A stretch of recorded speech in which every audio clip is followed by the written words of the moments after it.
It is a dimension as vast as space, and as timeless as infinity.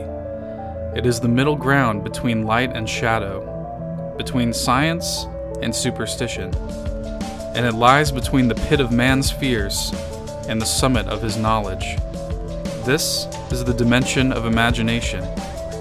It is an area which we call shots. Todd, a movie 14 years in the making. Push all those little shits out of your way when you're going to the theater. It's funny as I was making that joke since the first trailer. Yeah, just like, bitch, I've been waiting for this longer than you've been This alive. ain't your fucking movie, kids. I'll kick your little asses. It's funny, 'cause we actually, when we saw Incredibles 2, we actually had like less kids in the theater than I thought we were gonna have. Like, it was almost exclusively adults. Mm-hmm. And there were a couple kids, and one of them was bad, dude. One of them was bad, but Oh no. oh yeah, dude. Just I hate it when people. Let me just, before we get into this properly. Hi everybody, welcome to Shots. I'm Seth Sturgill. And I'm Todd Sturgill. But but I hate it when people bring their kids to movies, like little kids, like babies. You know what I mean? That are gonna cry and poop. Oh, they bring a baby?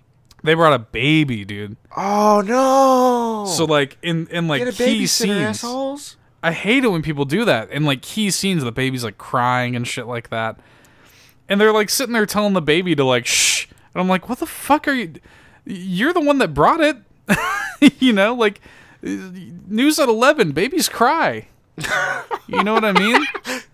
Like babies cry. They don't know how else to communicate that something is wrong. When a baby's hungry, it cries. When a baby has shit in its pants, it cries. And let me tell you, that baby was crying a lot. And I just I hate it when people do that shit. Just leave, get a babysitter or don't go to the movie. You know what I mean? Redbox that shit when it comes out on DVD or something. Anyway, huge pet peeve of mine. Todd, let's talk about The Incredibles 2. If you have never listened to an episode of Shots, our movie and TV review podcast, essentially we like to talk about it for kind of in spoiler-free context for the first few minutes, and then we will deliver a clear spoiler warning for you to tune out if you have not seen the movie. We'll give our generalized thoughts for the first few minutes and let you know if we recommend it or not, and then we'll make that clear break. And then we'll get into spoiler talk. So, Todd, did you enjoy The Incredibles 2? Oh, you already know I did. Tell me about it. So, I think we both agree on this one thing, that it's probably one of the better Pixar sequels, if not the best. It might be my favorite Pixar sequel. Yeah. Yeah. Yeah. The Incredibles 2 is honestly the first one is better. The first one is a better movie. But overall, I do think the second movie was worth the wait in the long run. Right. And honestly, it has flaws, which we'll get into in the spoiler part. But yeah, that's honestly how I feel. I'll give it a solid 7 out of 10. Right. 7 out of 10, really? Okay. Yeah. I'd have to rate it a little bit higher. I think this movie 7.5. I think this movie is very, very good. I actually think it's great. It's really good. It's great to see all these characters that you know and love, and it really feels like it's surprising to me how easily I got back into the Incredibles universe. You know what I mean? Okay. Yeah, I feel that. It feels it feels so true, I guess. It is so accurate to the vibe of the Incredibles universe. There's no weirdness at all. You instantly are back in there with these characters and you feel right at home. I'm gonna say this without saying it, and that would spoil it, but the way they started the movie helped out with that. Right. Well, I mean, we can say it's well known that the movie basically picks up exactly right after the events of the first one, Right after. So literally right after.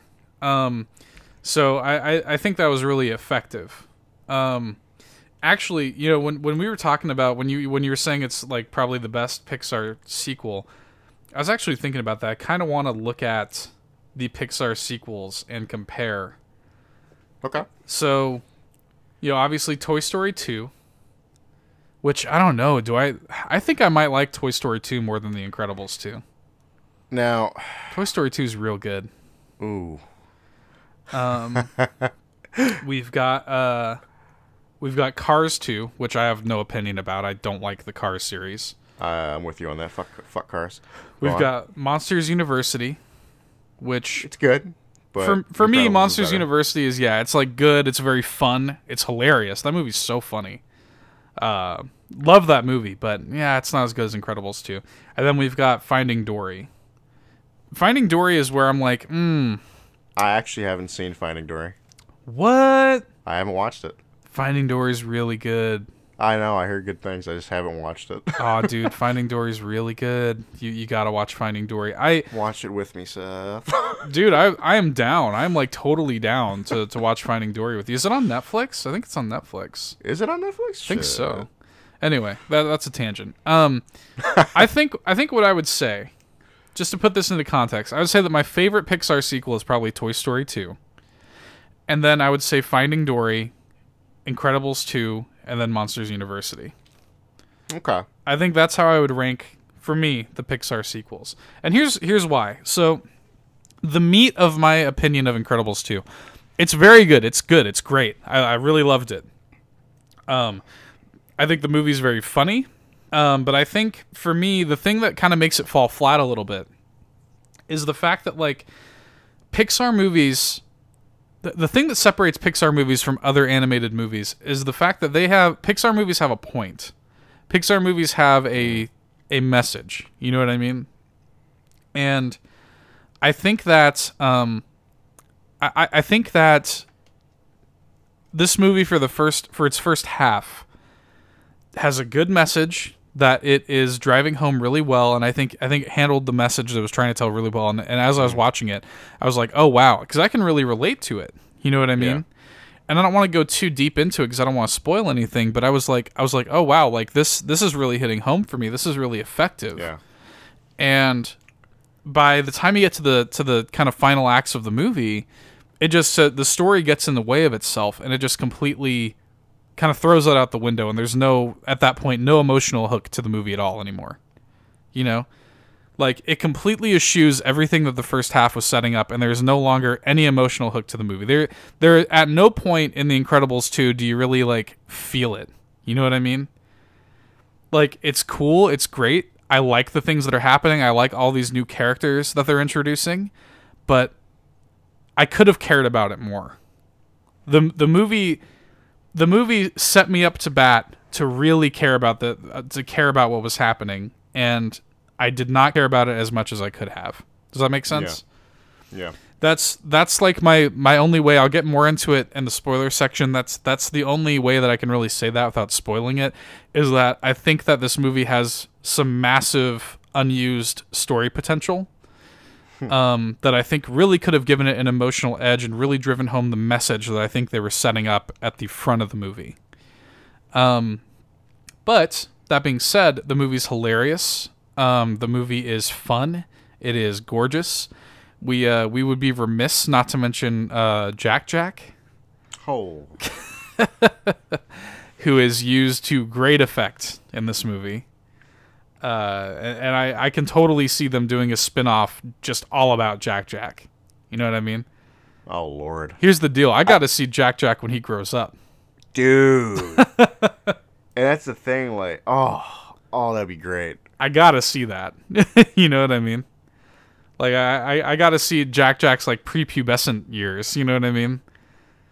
Because even as a baby, he is so, like, just this little ball of, like, volatile power, you know? Mm-hmm.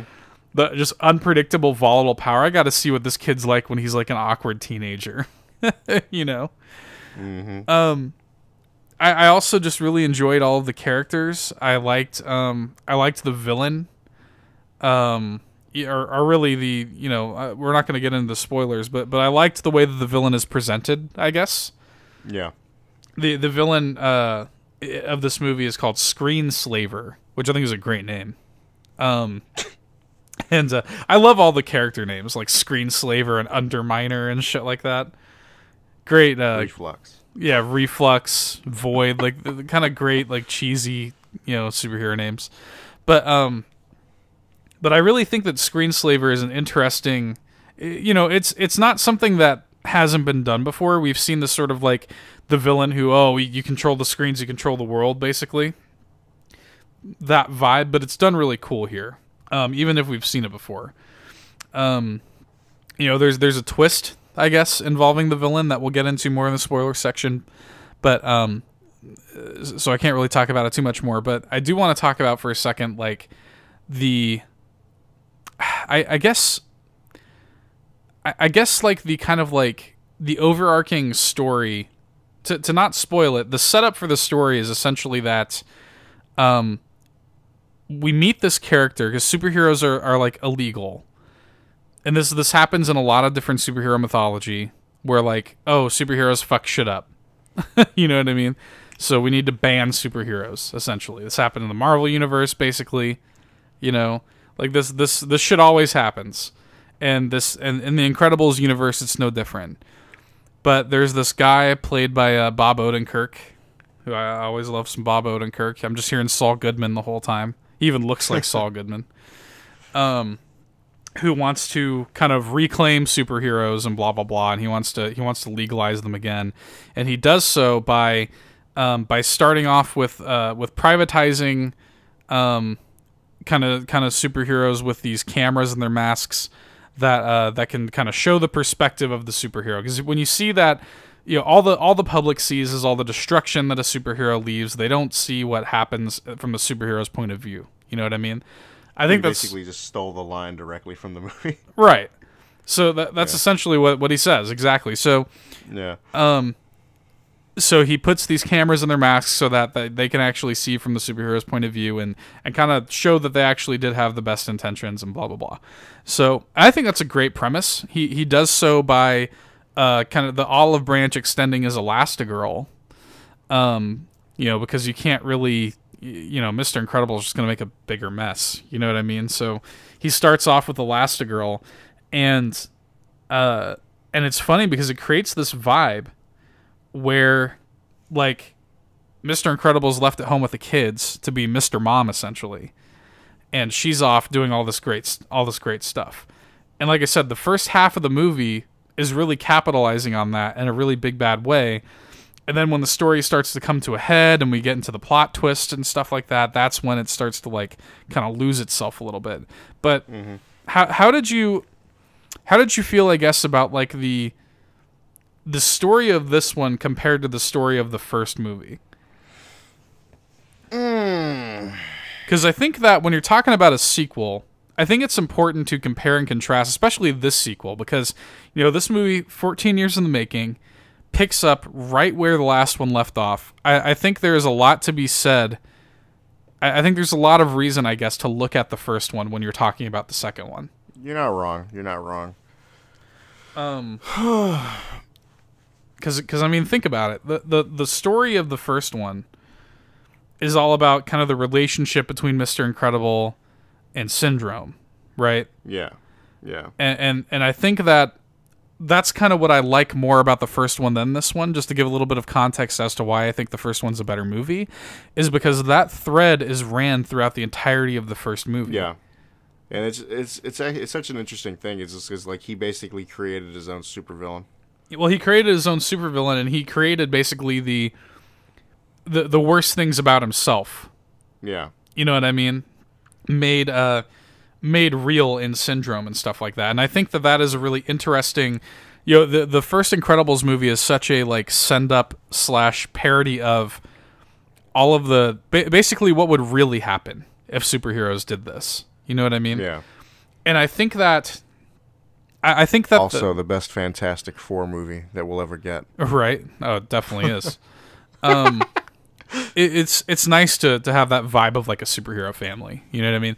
But it's also like just with the first movie, like I like that it has that consistent message through every facet of it, and I feel like the second movie really drops the ball on that. Well, Yeah, towards the back half, that entire like message gets basically erased. Yeah, let's stop beating around the bush. Let's get into the spoiler section. I do still, despite my misgivings with it, I do still think it's a great movie. Totally, I think go see it.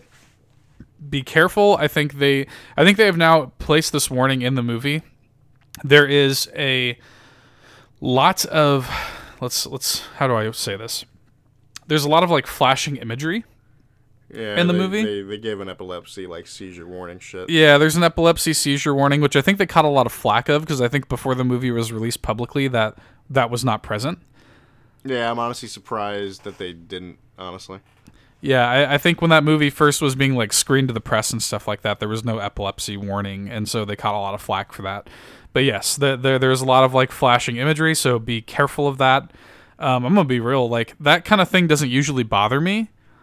There's like a lot of it in this movie, especially like in the scene where Elastigirl is kind of fighting a screenslaver in that room. Yeah, that scene's real bad for it. That shit fucked with me. I don't know about you. It kind of fucked with me. It fucked me a little bit. I won't lie. I kind of had to like squint my eyes a little bit, like, oh shit. Holy shit! little reference to the episode of Eats we just recorded. I know. Holy shit! But let's move into spoilers. So go see The Incredibles. I think Incredibles 2, Todd. I think you and I both agree it is worth seeing. One of the better Pixar sequels. Very well worth seeing. Very well worth your time. But let's get into spoilers. So spoiler warning. Here, go see the movie and come back. I want to talk more about. We talked about the fact that the movie kind of misuses some of its potential.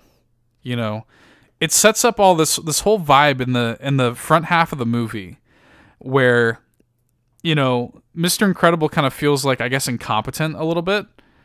Like, while his wife is out doing all this great stuff, he's at home not really making it work. You know what I mean? Yeah. And, like, the things that he's doing at home are important and essential, but he feels a little bit like downtrodden about it. And I related to that so hard because that's my fiance. Definitely the breadwinner of the household. She makes way more money than I do, but I'm kind of the brains behind the operation. I do all the planning. I do all the finances. We're both very fortunate. Like she's the wallet. I'm the brains, basically. You're a good team. We're a good team. We definitely are a good. We're a good team. We're both very fortunate. We drive a nice car. We live comfortably. We have nice things. We both have good credit scores. We're not in a huge amount of debt. You know what I mean? And that, not to toot my own horn, that's because of me. You know what I mean? That's because of me knowing how to spend our money. And even though she's the one that's going out and making it, but sometimes like it really struck a chord with me with this movie, the first half of it, where it's like, fuck, like in some ways I wish I was the one out there doing great things. You know what I mean? Like, even though I'm here behind the scenes making shit work, like she's still the one in the spotlight. You know what I mean? And that really kind of struck a chord with me in this movie, that I think that it doesn't really land because, the movie kind of kicks into high gear and it kind of forgets about that message that it was sending in the front half. You know what I mean? It would have been really cool, as Bob or Mr. Incredible or whatever is sitting there working with the kids, trying to figure out the homework, and he kind of comes into his own and he makes it work, and he solves the problem with Violet and the boy, and he fucking helps. He's got a handle on Jack's powers. He's helping Dash with his math homework and shit like that. Would have been really cool to kind of make that thread. I'm gonna make it throw a little tangent. Yeah. Do you know the deal with that math? I know the deal with that math. Oh, that Common Core shit? Yeah, fuck that shit. Oh, fuck Common Core. It's so bad. It's Dude, so what bad. The fuck? That's why that gets such a big laugh, is because I think everybody hates Common Core. Like, I didn't. Like, here's the deal. I'm happy I got the fuck out of school before that shit came out. Yeah, same. Yeah, Common Core sucks. And it's funny. I had a moment like that where I was helping my nephew Sean or something like that with some of his math homework, and yeah, it was a similar math is math. You can't change math, So that was a funny bit, but no, like the movie sort of loses its way a little bit, and I think it would have been really cool if like there was some sort of like lesson that Bob could have taught his kids that could have come into play. Yeah. Maybe Dash has to utilize his math skills that he now has, or whatever, to save them at the end when they inevitably are captured by Screenslaver and are made his screen slaves, I guess, or her screen slaves, I guess. Ooh, no. How regarding the twist? How do you? I saw it coming. I saw. Oh, dude, it's totally telegraphed, right? Yeah. The thing that I do think that did you see that it was going to be the sister? Yes. Specifically. Okay. Oh yeah. I definitely was like I knew it was going to be one of them. The way her character was written and everything, I was like, oh, she's the villain, easily. She was. You're right. She was definitely written like a villain. Like she definitely She had. even looks like a villain. She looks like a villain. You know what I mean? And it's funny because she's voiced by I think Catherine Keener, and who is the woman who plays the mom in Get Out. I know. I saw that. So I was laughing about it. So it's like she's a hypnotist in like 2 movies. But no, like I do take a little bit of issue with the villain's motivations. I think we were actually talking about this when I first saw the movie. Like the motivation is just not really explained that well, Especially because you're basically wanting to make an entire group of people illegal. Well, you're wanting to make an entire group of people illegal, but you don't really like. I mean, we get why she wants to do it, but like, I don't know. Like, it just seems a little weak to me. Like they even like the 2 characters, the Saul Goodman character. I don't remember his name. His name's like Winston something. I think it is Winston. Yeah, it's Winston Dever. I remember because they both have names that end with "in." I don't remember her name, but they both have names that end with "in," so it's like Endeavor. That bugged me. I hate puns like that. But they their father, from whatever perspective you want to have, was killed because of a superhero, I guess. Or because of his faith in superheroes, more like? He got killed because of his faith in superheroes. Basically, he had 2 phones that led directly to, it was like a direct line to like, I think it was was it Gazerbeam? I think Gazerbeam was actually one of them. Yeah, Gazerbeam was one of them, yeah. I don't remember the other one, though. And this is like basically right on the cusp of heroes becoming illegal. Right. And I think it was like that, I think it was like some lame shit, like it was legitimately the day of. I think so, yeah. I think it literally was. Oh, there was a break-in, and instead of calling the cops, he went for the direct line, and they were that too late. Didn't work out for him. Yeah, he ends up getting shot and killed. Blah blah blah, because of his faith in superheroes, and that's essentially what makes the character of the sister, whose name I'm forgetting, kind of take on the guise of Screenslaver and Evelyn, by the way. Evelyn. Okay, I remember it ended with "in" because again, Endeavor. God, I fucking hate that shit.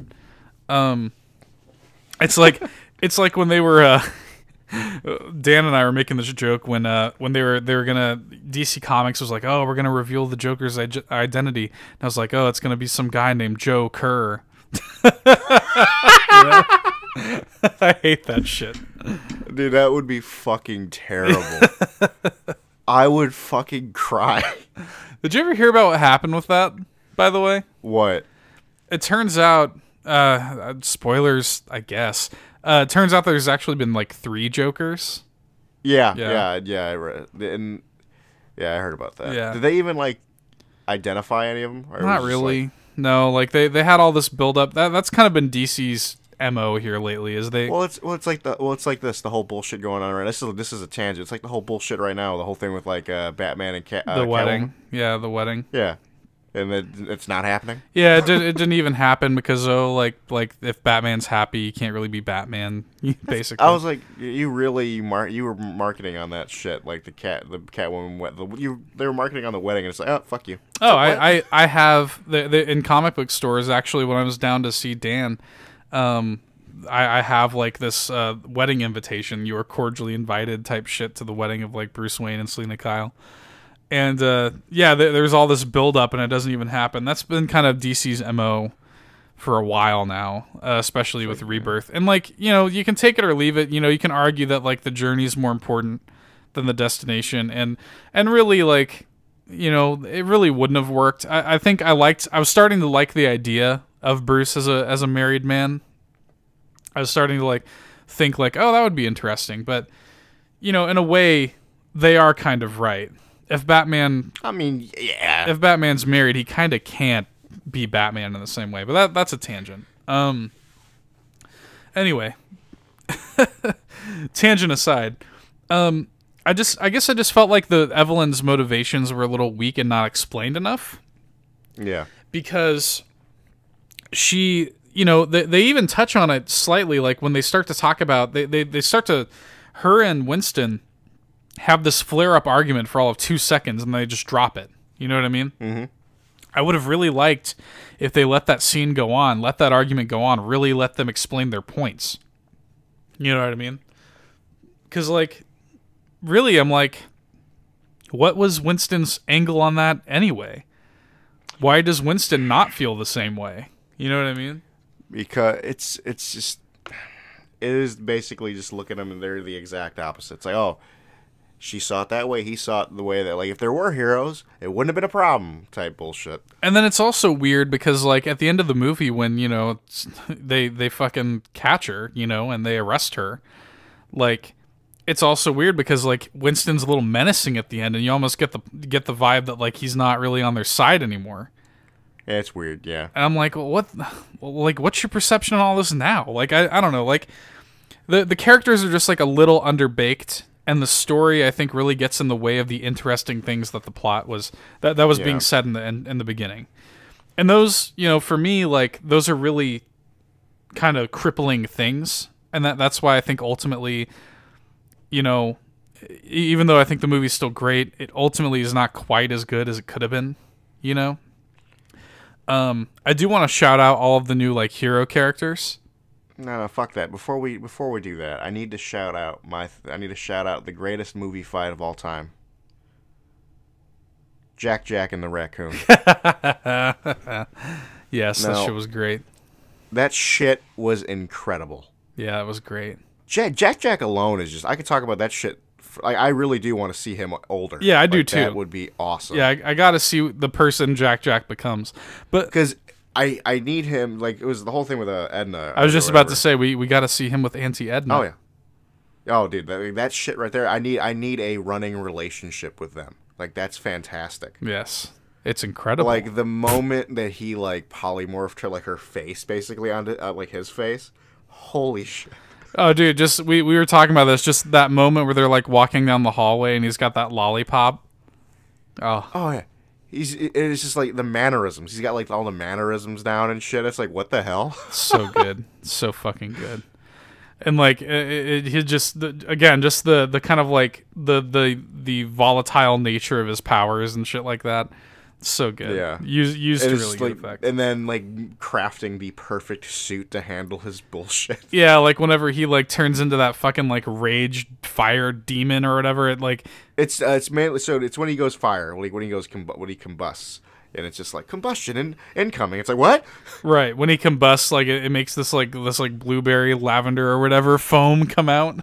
He can eat it and shit. It's good. It's good content. Jack's great. But I liked, you know, I liked all the new characters, the new like hero characters you got. I don't know, that's something that I always like. I'm a big fan of like B tier characters. Yeah. I'm a big fan of like weird like B tier characters. They got this like owl man named Screech, and they got like Reflux, this old toad looking man who can like spew lava. You know, I dig that shit. We got I enjoyed that character, the character of Crusher. I enjoyed that man.